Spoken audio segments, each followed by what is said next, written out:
So back at it again. This campaign sort of like come to a bit of a halt for a little while. I'm battling with high blood pressure for 2 months, and after 2 months I had a stroke, but I'm back on the bank, and that's the main thing. Like I said, there's some bubblers out in front of me. Lovely, nice, lovely feeding fish.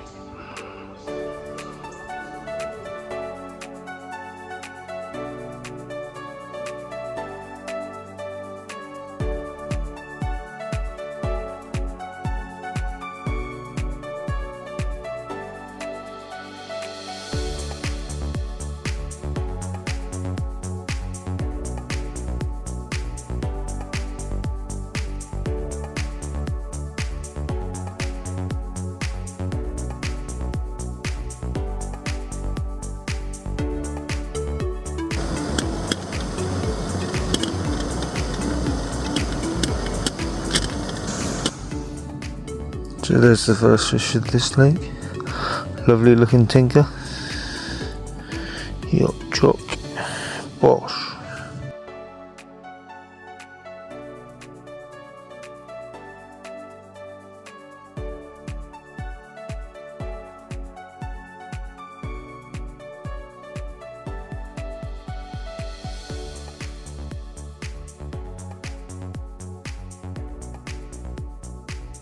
Couple jigs ready to try later. So just had an absolute melter on one of my rods. That was on a yellow foam zig, and it's probably about, I'd say about 2-3 foot deep. And like I said, it melted off, picked up into a fish. The fish got weeded up, pulled in the ball of weed, and well, the fish had gone. Bit annoying. Went through all that effort to get it in. Come in really well as well. That's why I guess it come off pretty quick once it got in the weed.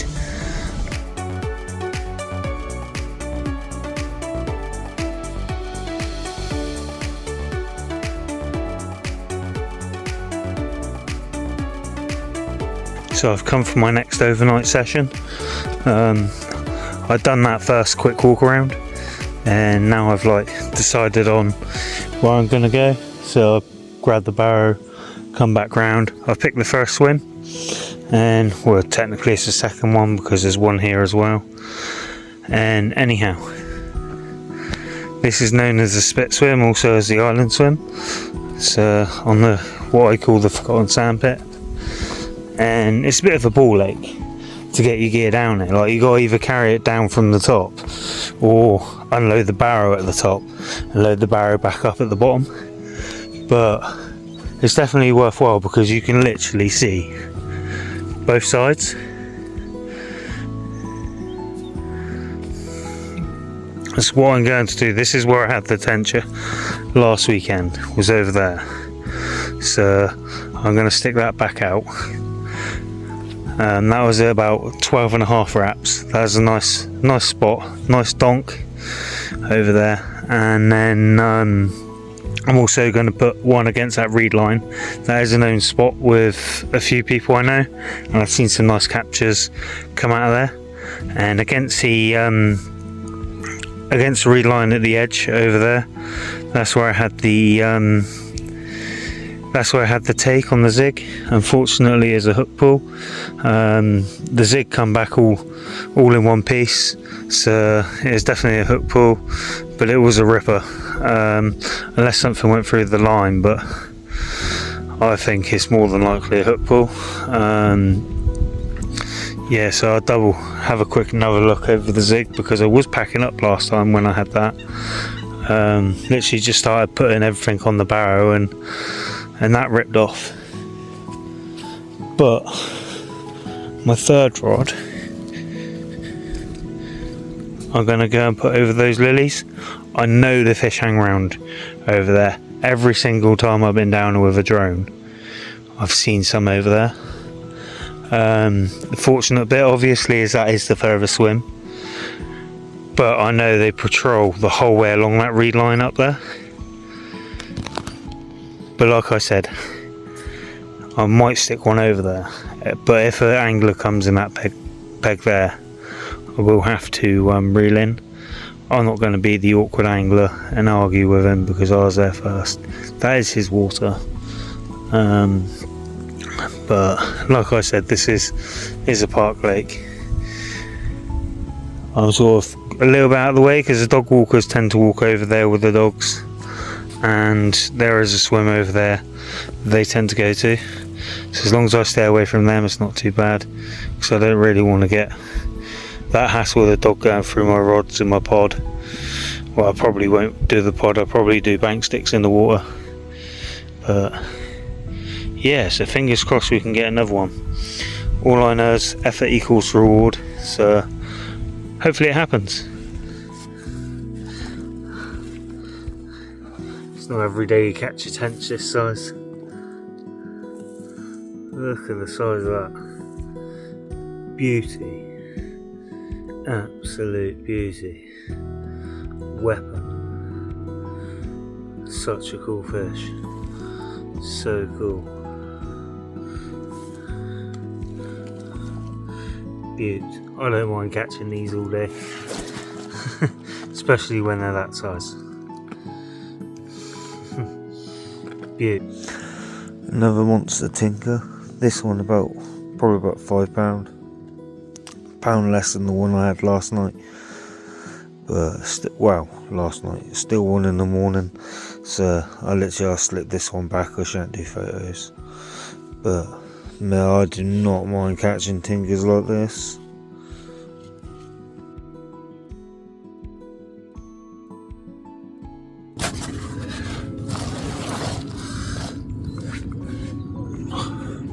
So, this is number 3 from last night, and wow, catching tench the size of this, and as pretty as this as well. They really are something special. Like I said, I don't mind catching these. I know there is a few carp in there. I did just see a carp roll, so I'm going to move one of my rods on top of it. But like I said, this is the 3rd one from last night. Probably the second, the middle-sized one, maybe if not the smallest. The last one I had was definitely a good size too. A lot of people wouldn't like that when they're carp fishing, but like I said, I grew up coarse fishing, and these are a lot bigger than what we have around our area, so I'm quite happy with that.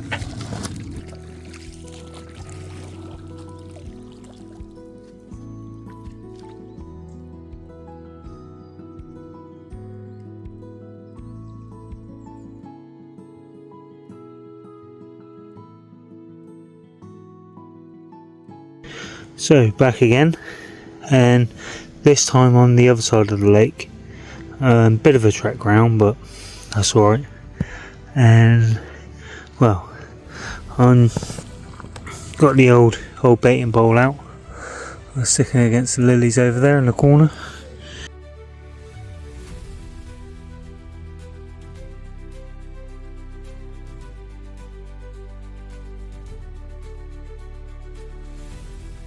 Same again this side. I've got 2 up against there, 1 further up there, 1 straight in front. My left hand's going to be the other side of the tree over near that dip over there. That one I've got on Pro Stim. That one's on a live system, and the next one probably put on Pro Stim as well. Pro Stim's normally the winning bait for me, so I'm going to stick with that.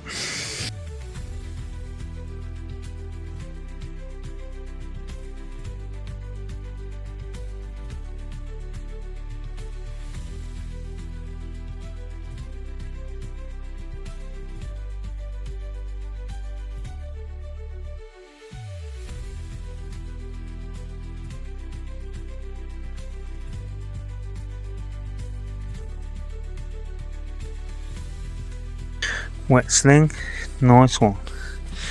Unfortunately it wasn't a carp. The right hand rod busted off, and I had a £6 tench, but Over the moon, still good size. So really happy I've caught something. It's not a complete blank. But like I said, this is just the start of the night. First carp of the Forgotten Sandpit. With only like an hour and a half until light, so I'll sling it for now. Yeah, over the moon with this. He's only gone and done it just before light, off the pads there. Lush. I was on the Pro Stim again. I showed you the bait what I put out on the spoon. People.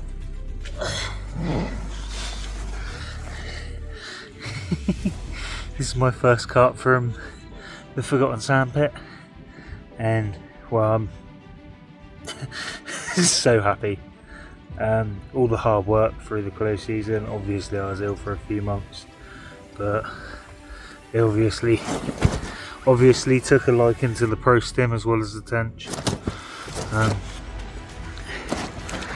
These are just so cool old carp. Right, I don't know how old this carp is, and I wouldn't like to put an age on it. Look at that, stunning, bars of gold. There's a lot of them in here. I'll get a couple snaps, put this one back, and hopefully in the future I'll get a couple of the bigger ones. But even if I don't, I'm happy with this one.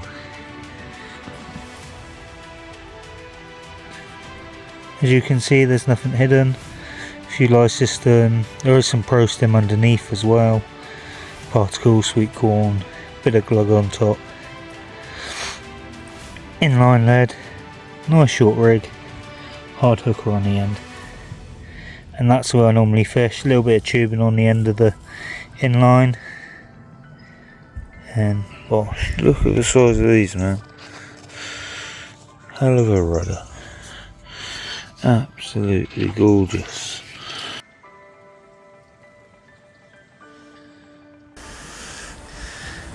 Mega. As my second carp at this venue, I'm more than happy.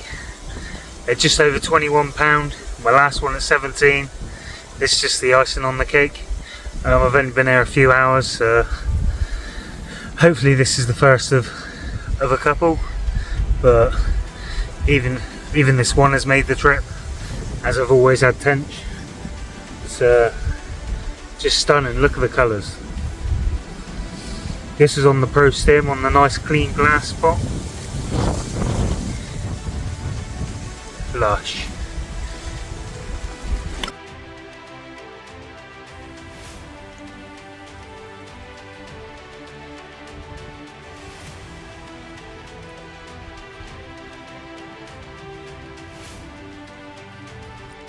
Mega.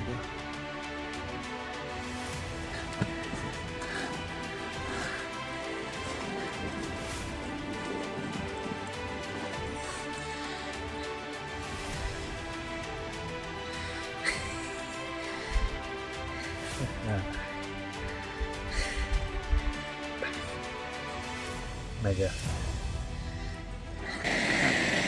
Well, hey, that's the kettle boiled.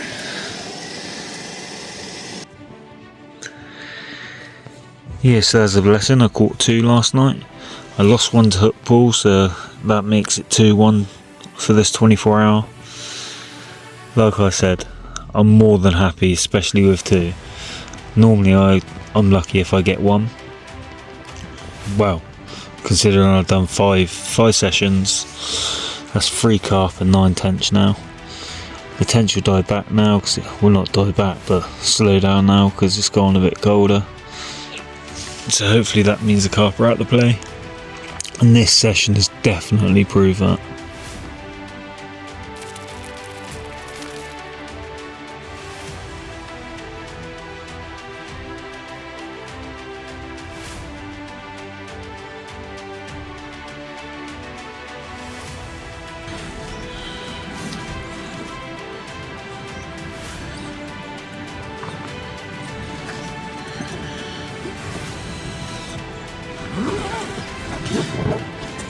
What a mega looking fish. Turn it around slightly. I think that's the better side, I'm not sure. But what a treat. So I've done a blank last session, and basically I changed the braid, fish free on the spot and nothing, so obviously I changed my tactics. This time I've gone back to the mono, fishing with the Pro Stim and the particle on top. That's the 15 millers with a hard hooker. Like I said, back on mono with the rig tubing, and I've had a fish this session. So don't change your tactics if they're working, basically. Like I said, get this old looking warrior up. Look at that for a fish. That is cool, isn't it? That's a mega looking common carp. Another low 20, but wow, stunning.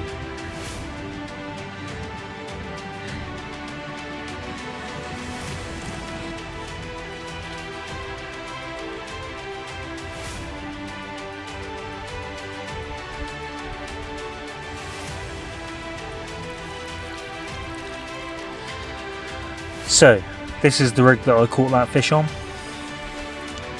4 to 5 inches in length. It's got a crank hook. I either use it with a screw, a baiting screw, or a micro swivel. I like using baiting screws purely because of the fact of screwing into hard hookers. They're perfect. I will change my rig every time I cast, and yeah, that's basically it. It's really simple, and I'll fish that with an inline lead and some rig tubing.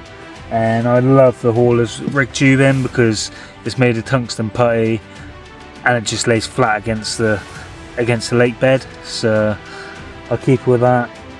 I use a semi-stiff link along with the crank. And that's my rig, simple. I fish it all the time, nearly all year round. The only time I will change it is if I have to fish a chod over the choddy ground, but I know this, I've been baiting it, and I've heard someone else has been baiting it as well, so I know that there is a nice clean ground out there to fish over the top, so I don't have to worry about the chod rig.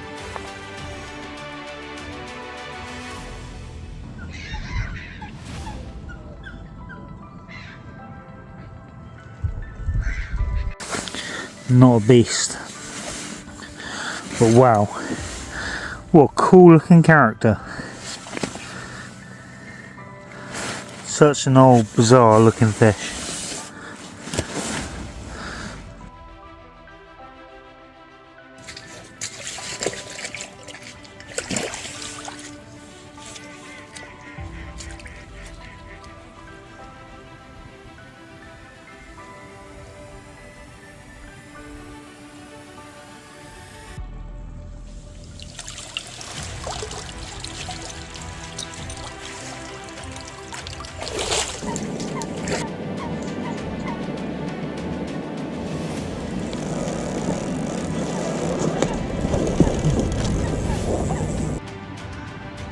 Beast of a fish. A warrior.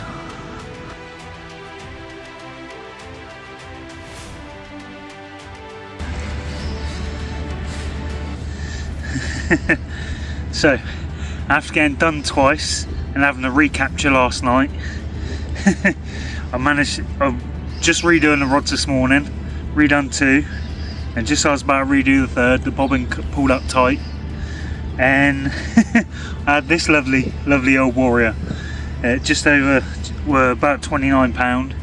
I left my scales at home, but Aidan was a bit of a legend and come out, done the photos, and brought the scales along, and wow, just what a battle axe.